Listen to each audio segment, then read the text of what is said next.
नमस्ते दोस्तों, चलिए शुरू करते हैं इस हफ्ते की सबसे तेज, मजेदार और जानदार अपडेट के साथ इंफ्रा, बिजनेस और मोबाइल की दुनिया से। अगर हफ्ते भर आप ऑफिस, ब्रेक या बसालस में बिजी थे और अपडेट छूट गए, तो घबराए मत। इंफ्रा की जमीन से आसमान तक की खबरें लेकर आ रही है मीरा।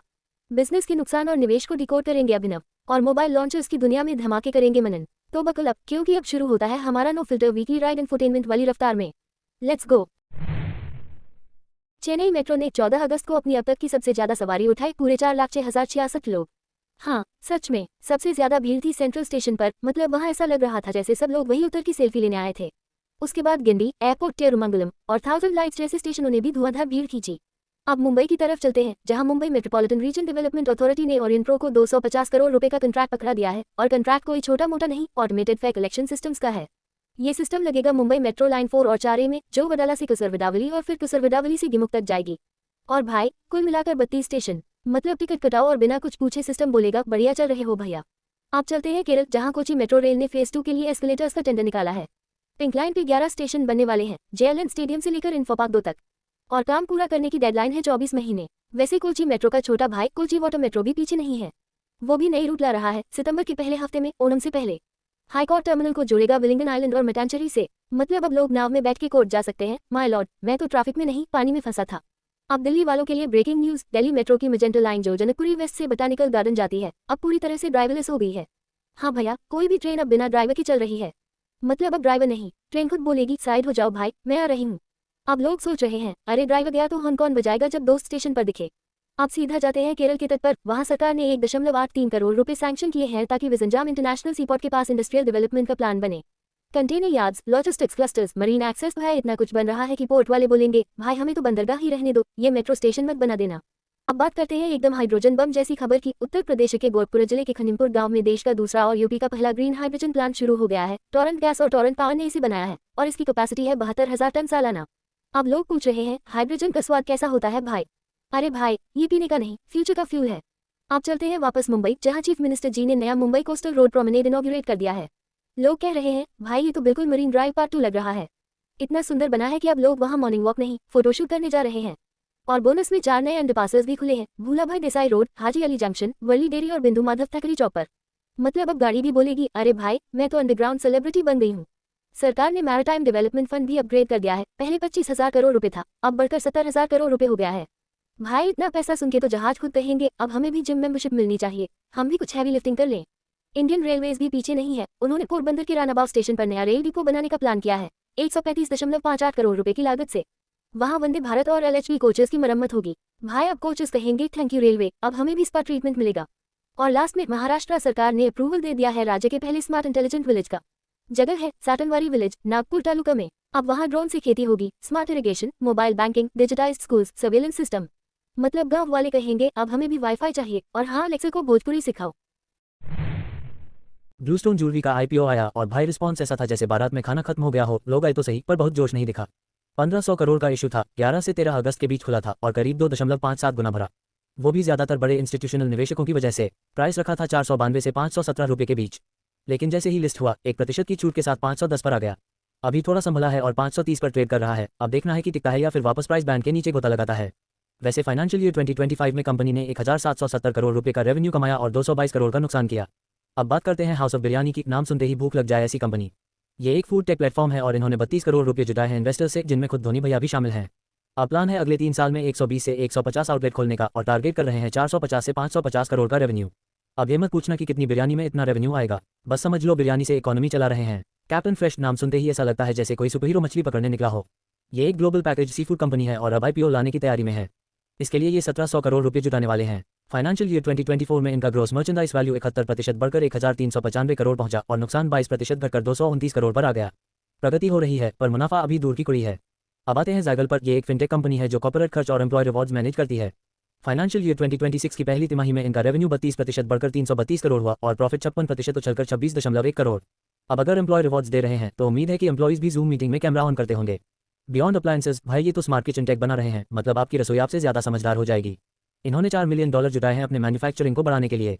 अब लगता है फ्रिज भी खुद पूछेगा क्या खाना गर्म करूं या बाहर से ऑर्डर कर दूं। गरुड़ा एरोस्पेस, ये ड्रोन बनाने वाली कंपनी है। फाइनेंशियल ईयर 2025 में इनका रेवेन्यू 7.3% बढ़कर 118 करोड़ हुआ और प्रॉफिट 9.4% बढ़कर 17.5 करोड़ पहुंचा। मजेदार बात यह है कि हर एक रुपया कमाने के लिए 85 पैसे खर्च करते हैं, मतलब मुनाफा कमाते वक्त भी डिस्काउंट पर चलते हैं। अब आते हैं वीवर सर्विसेज पर। हाउसिंग फाइनेंस में टेक लाकर इन्होंने $170 मिलियन जुटा लिए हैं। प्लान है एसेट्स खरीदना, टेक्नोलॉजी मजबूत करना और छोटे शहरों में फैलना। उम्मीद है इनके लोन इतनी आसानी से मिले कि घर खरीदना सपना न लगे, EMI सुनकर डर न लगे। गोल्डी सोलर, भाई नाम सुनते ही लगता है जैसे किसी पंजाबी गायक का नाम है, लेकिन यह है सोलर मॉड्यूल बनाने वाली कंपनी। इन्होंने निखिल कामत से 137.5 करोड़ रुपये जुटाए हैं सोलर सेल प्रोडक्शन बढ़ाने के लिए। फाइनेंशियल ईयर 2024 में रेवेन्यू था 1756 करोड़ और मुनाफा 59 करोड़। अच्छा खासा सूरज से पैसा कमा रहे हैं। डॉबरा एक नया फूड एंड बेवरेज ब्रांड है जिसने 1.5 करोड़ रुपये जुटाए हैं सीड फंडिंग में। अब ये पैसा लगेगा मॉडर्न रिटेल, फूड सर्विस और क्विक कॉमर्स में। मतलब अब आपके बिल्डिंग के नीचे भी डॉबरा दिखेगा और उसमें चाय नहीं, ब्रांडिंग मिलेगी। स्टैंडर्ड लिविंग मैनेज अकोमोडेशन देने वाली कंपनी है। अभी इन्होंने 60 करोड़ रुपये का कर्ज लिया है, पर फाइनेंशियल ईयर 2024 और फाइनेंशियल ईयर 2025 के नंबर अभी तक फाइल नहीं किए। फाइनेंशियल ईयर 2023 में इनका रेवेन्यू 442 करोड़ था और नुकसान 495 करोड़, मतलब हर कमाए पैसे पर 1 रुपया ऊपर से खर्च। ऐसे में इन्वेस्टर भी बोले होंगे भैया रहने दो। लिटरली कीवी ये एक फिनटेक स्टार्टअप है जो वर्चुअल रुपए क्रेडिट कार्ड बना रहा है, जो सीधा UPI ऐप से जुड़ जाएगा। अभी ये $23 मिलियन उठा रहे हैं और वैल्यूएशन $100 मिलियन से ऊपर जा चुकी है। और अंत में अरेंटर एक हेल्थ केयर टेक कंपनी है जो ऑटोनमस मेडिकल कोडिंग कर रही है, वो भी जेन AI के दम पर। इन्होंने $21 मिलियन उठाए हैं सीरीज A फंडिंग में, जिससे प्रोडक्ट डेवलप होगा, टीम बढ़ेगी और नया हेडक्वार्टर खुलेगा। तमिलनाडु सरकार ने एक नई मेट्रो लाइन के लिए जमीन अधिग्रहण की तैयारियां शुरू कर दी हैं। ये लाइन कोयम्बेडु से पट्टाभिरम तक बनेगी। कुल लंबाई होगी 21.76 किलोमीटर और इसके लिए खर्च होगा करीब 2204 करोड़ रुपए। हाँ भाई, इतनी लंबी मेट्रो लाइन में तो रिश्ते भी बनने लगते हैं। कोयम्बेडु से चलो, पट्टाभिरम तक ससुराल समझ लो।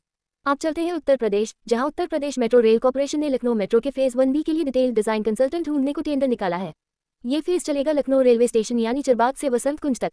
रास्ते में आएंगे ठाकुरगंज, बालागंज, सरफराजगंज, मुसाबाग और फिर वसंत कुंज वापस। और भाई थोड़ा घूम फिर के चरबाग, गौतम बुद्ध मार्ग, Aminabad, Pandeganj, city railway station, medical चौराहा और चौक भी शामिल हैं। चेन्नई मेट्रो रेल लिमिटेड ने भी अपने फेज 2 नेटवर्क पर सेफ्टी सर्टिफिकेशन ट्रायल शुरू कर दिए हैं। अभी टेस्टिंग चल रही है स्ट्रेच 1A पर, जो कि है पूनामल्ली बाईपास से लेकर कुरूर जंक्शन तक। सेफ्टी ट्रायल्स मतलब मेट्रो बोलेगी मैं टेस्ट में हूँ, अभी मत डरना भाई। कोची मेट्रो रेल लिमिटेड ने भी नई गियर में कदम रखा है। उन्होंने टेंडर निकाला है बैलेंस कंस्ट्रक्शन वर्क्स के लिए सिविल स्टेशन जंक्शन और कोची SEZ मेट्रो स्टेशन पर। ये सब कोची मेट्रो के फेज 2 की पिंक लाइन के तहत है। पिंक लाइन में JLN स्टेडियम से लेकर इन्फो पार्क 2 तक 11 स्टेशन होंगे। अब बात करते हैं भोपाल मेट्रो की, जिसने प्रायोरिटी कॉरिडोर के लिए RDSO से सर्टिफिकेशन हासिल कर लिया है। ये कॉरिडोर सुभाष नगर को जुड़ेगा एम्स भोपाल से। कमिश्नर सर्टिफिकेशन का काम भी अब पूरा होने को है और मेट्रो सेवा अक्टूबर से शुरू होने वाली है। यानी अब भोपाल के लोग भी बोलेंगे मेट्रो आ गई भाई। अब ऑटो वाले भैया से नेगोशिएशन बंद। गुरुग्राम मेट्रो प्रोजेक्ट में भी जबरदस्त तरक्की हुई है। दिलीप बिल्कॉन और रंजीत बिल्कॉन की जॉइंट वेंचर को लेटर ऑफ एक्सेप्टेंस मिल चुका है। काम है मिलेनियम सिटी सेंटर से सेक्टर 9 तक का और कीमत है 1503.63 करोड़ रुपए। डेडलाइन है 30 महीने, यानी अगले 2.5 साल में मेट्रो आ जानी चाहिए, अगर शादी वाले डिलेज ना हुए तो। अब आते हैं इंडिया की सबसे फेमस बुलेट ट्रेन की तरफ, मुंबई से अहमदाबाद वाली। सरकार ने संसद में बताया कि इस प्रोजेक्ट पर अब तक 78,839 करोड़ रुपए खर्च हो चुके हैं, जबकि कुल बजट है 1.08 लाख रुपए करोड़। अब अचीवमेंट्स भी कम नहीं है। 406 किलोमीटर का फाउंडेशन काम पूरा हो गया है, 395 किलोमीटर के पियर्स खड़े हो गए हैं, 333.67 किलोमीटर के गर्डर्स कास्ट हो चुके हैं और 312.16 किलोमीटर का गर्डर लॉन्चिंग भी पूरा। अभी 127 किलोमीटर वायडक्ट पर काम चल रहा है। 12 स्टेशनों की फाउंडेशन शुरू हो चुकी है, 17 ब्रिजेस बन चुके हैं और अंडरसी टनल भी कंप्लीट हो गई है। अब बस उम्मीद है कि इस पर सफर करने से पहले पेंशन तो मिल जाए। इंडियन रेलवे फाइनेंस कॉर्पोरेशन, जो मिनिस्ट्री ऑफ रेलवेज की फाइनेंसिंग आर्म है, उसने 199.70 करोड़ रुपए का लोन एग्रीमेंट साइन किया है Surat integrated transportation development corporation के साथ। इसका मकसद है इंडिया का पहला international standard multi modal transport hub बनाना, वो भी सूरत में। सूरत वाले अब बोले डायमंड तो छोड़ो भाई, अब तो एयरपोर्ट भी डायमंड कैटेगरी का होगा। अब उड़ते हैं राजस्थान की ओर, जहां cabinet committee on economic affairs, जिसकी अध्यक्षता खुद प्राइम मिनिस्टर जी ने की, उन्होंने एक नए ग्रीनफील्ड एयरपोर्ट को मंजूरी दे दी है कोटा बूंदी में। कुल खर्च होगा 1507 करोड़ रुपए। अब कोटा वाले एस्पिरेंट्स IIT के लिए उड़ान भरने से पहले एयरपोर्ट की उड़ान भी देख लेंगे। भैया कोटा आया, एयरपोर्ट देखा, अब सिलेक्शन पक्का। मुंबई पोर्ट अथॉरिटी ने अपने पुराने काफी समय से लटके पड़े मरीना प्रोजेक्ट को फिर से शुरू किया है। नया ग्लोबल टेंडर निकाला गया है और डेडलाइन रखी गई है जनवरी 2029। इस प्रोजेक्ट में कुल 424 यॉट्स रखी जाएंगी। हाँ, पूरे सी एरिया में फैला हुआ मरीना होगा। अब एक ग्रीन इनिशिएटिव की बात मिनिस्ट्री ऑफ रेलवेज ने बनारस लोकोमोटिव वर्क्स वाराणसी में एक नया रिन्यूएबल एनर्जी प्रोजेक्ट शुरू किया है। यहाँ इंडिया का पहला removable solar panel system install किया गया है, वो भी रेलवे ट्रैक्स के बीच में। मतलब अब ट्रेन बोलेगी मैं सोलर से चलता हूँ भाई, बिजली का बिल मेरे से मत पूछना। और आखिर में हरियाणा क्रिकेट एसोसिएशन ने इंटरनेशनल क्रिकेट स्टेडियम बनवाने का कंट्रैक्ट दे दिया है ग्लोब सिविल को। स्टेडियम बनेगा लोहाट डिस्ट्रिक्ट जजर में, बजट है 222 करोड़ रुपए और इसे 24 महीनों में पूरा करना है। जजर वाले बोले अब कोहली नहीं तो कोई लोकल लेजेंड तो यहाँ सेंचुरी मार ही देगा। सबसे पहले बात करते हैं Redmi Note 15 Pro Plus की। ये पहला फोन होगा जिसमें Snapdragon 7S Gen 4 चिपसेट आएगा और 7000 mAh पावर की बैटरी। साथ में 50 मेगापिक्सल का omni vision light Hunter 800 sensor और 2.5x ऑप्टिकल जूम वाला टेलीफोटो लेंस, 6.83 इंच की बड़ी सी डिस्प्ले। इतना बड़ा कि अगर गलती से नींद में उठकर फोन पकड़ लिया तो टीवी समझकर रिमोट दबा देंगे। अब बात करते हैं मोटो G06 की, जिसके रेंडर्स लीक हो गए हैं। इसका डिजाइन ऐसे रंगों में आएगा जैसे Pantone tapestry, Pantone tendril, Pantone एराबेस्क और एक ऑफ व्हाइट कलर भी है। नाम ऐसे हैं जैसे फैशन शो में मॉडल उतार रहे हो। इसके अंदर होगा Helio G81 extreme, 5100 mAh power की बैटरी और प्राइस शुरू हो सकता है 13,000 रुपए से। Realme P4 Pro लॉन्च हो गया है और इसमें मिल रही है 6.8 इंच की डिस्प्ले, Snapdragon 7 Gen 4, 50+8 मेगापिक्सल का रेयर कैमरा और 50 मेगापिक्सल की सेल्फी कैमरा। भाई ये तो खुद से ज्यादा साफ दूसरों की तस्वीरें लेगा। साथ में 7000 mAh पावर की बैटरी और प्राइस शुरू 25,000 रुपए से। अब आ गया Realme P4 जो थोड़ा हल्का वर्जन है। 6.77 इंच की डिस्प्ले, Dimensity 7400, 50+8 मेगापिक्सल का रेयर कैमरा, 16 मेगापिक्सल सेल्फी और वही 7000 mAh पावर की बैटरी। प्राइस है 18,500 रुपए। भाई Realme वालों ने बैटरी को ऐसा ट्रीट किया है जैसे वो उनका फेवरेट बच्चा हो। सब में 7000 mAh पावर। Xiaomi 16 Pro के स्पेक्स लीक हुए हैं और भाई जान लो Snapdragon 8 Elite 2 आएगा इसमें। 50 मेगापिक्सल मेन कैमरा, साथ में पेरिस्कोप, टेलीफोटो और अल्ट्रावाइड कैमरा। बैटरी है 6300 mAh पावर। सुन के लग रहा है जैसे Xiaomi ने कहा हो हम भी सीरियस हो सकते हैं। ये फोन इतना प्रोफेशनल है कि इसे देखकर बाकी फोन खुद को इंटर्न समझेंगे। OnePlus 15 के अर्ली स्पेक्स भी आ चुके हैं और इसमें मिलेगा 165 हर्ट्ज का रिफ्रेश रेट और 165 FPS डिस्प्ले, मतलब गेम खेलते खेलते फोन ही उड़ जाएगा। Snapdragon 8 Elite 2, 50 मेगापिक्सल का ट्रिपल कैमरा सेटअप और पेरिस्कोप लेंस के साथ 7000 mAh पावर बैटरी। अब बात करते हैं Vivo T4 Pro की जो 26 अगस्त को लॉन्च होगा। मिलेगा Snapdragon 7 Gen 4, 6500 mAh power battery और 50 मेगापिक्सल का टेलीफोटो लेंस, वो भी Sony IMX882 सेंसर के साथ और 3x ऑप्टिकल जूम। प्राइस शुरू होगा 25,000 रुपए से। Realme 15T को देखा गया Geekbench पर, इसमें Dimensity 6400 Max मिलेगा और 8 GB रैम। नाम थोड़ा कम एक्साइटिंग है लेकिन अंदर की चीजें फुल पावर में है।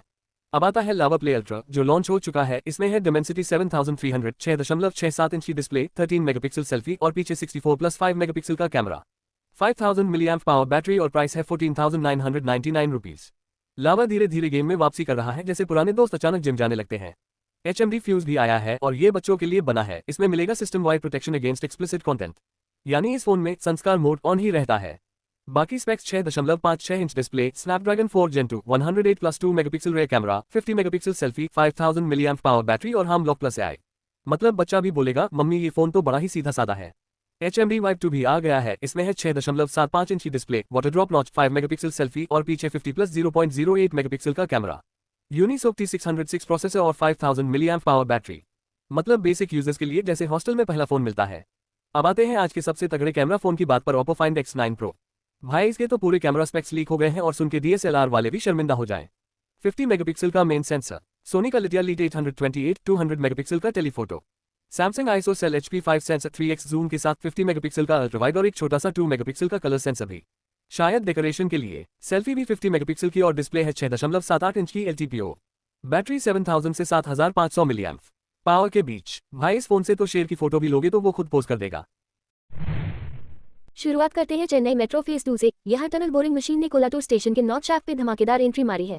कॉरिडोर 5 का यह हिस्सा माधवरम से शूलिंगनल्लूर तक फैला है। मतलब चेन्नई वाले अब और भी गहराई में सफर करेंगे, लिटरली। अब चलते हैं कर्नाटका, जहां डेप्यूटी चीफ मिनिस्टर जी ने कहा है कि निम्मा मेट्रो की येलो लाइन जो अभी आरवी रोड से बमसंदर तक जाती है, उसे और आगे जिगनी और शायद आटबेले तक बढ़ाया जा सकता है। अब बेंगलुरु के लोग कह रहे होंगे भाई घर तक मेट्रो ले आओ, बाहर निकलना ही ना पड़े। L&T को मुंबई मेट्रो लाइन 4 के लिए लेटर ऑफ एक्सेप्टेंस मिल गया है और काम का मूल्य है 188.5 करोड़ रुपए। ये बडाला से कसरवदावली तक जाएगा। लंबा एलिवेटेड कॉरिडोर होगा और 30 स्टेशन होंगे। मतलब हर 2 मिनट में एक स्टेशन ट्रेन रुकेगी या घूमेगी।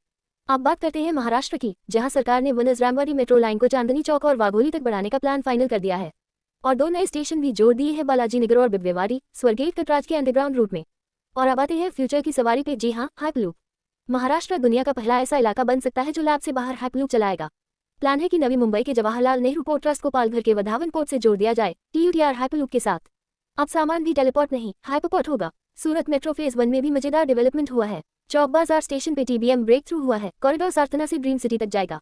इस पूरे प्रोजेक्ट की कीमत है 941.8 करोड़ रुपए। सूरत वाले अब सोच रहे होंगे ड्रीम सिटी तो मिल गई, अब सपनों की सैलरी कब मिलेगी।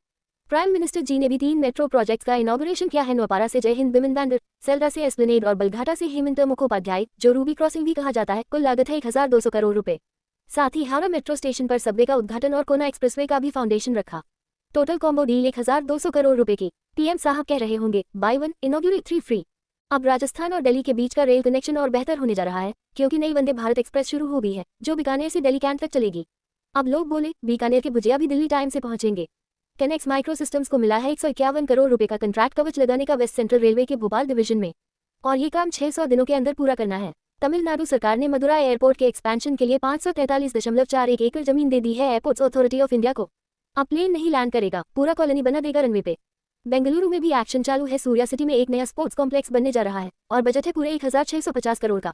ये बनेगा देश का दूसरा सबसे बड़ा स्टेडियम, 60,000 लोग बैठ सकते हैं। अब बेंगलुरु के लोग पूछ रहे हैं स्टेडियम पहले बनाओ या ट्रैफिक से निकलने का रास्ता।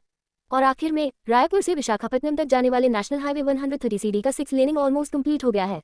पैकेज 2 का हिस्सा गोवा से कॉल पूरा हो गया है, 24 किलोमीटर से थोड़ा कम। बजट था 663.6 करोड़ रुपए। अब सड़क स्मूथ है, बस गड्ढे ना उभरे जैसे पुराने रिश्ते।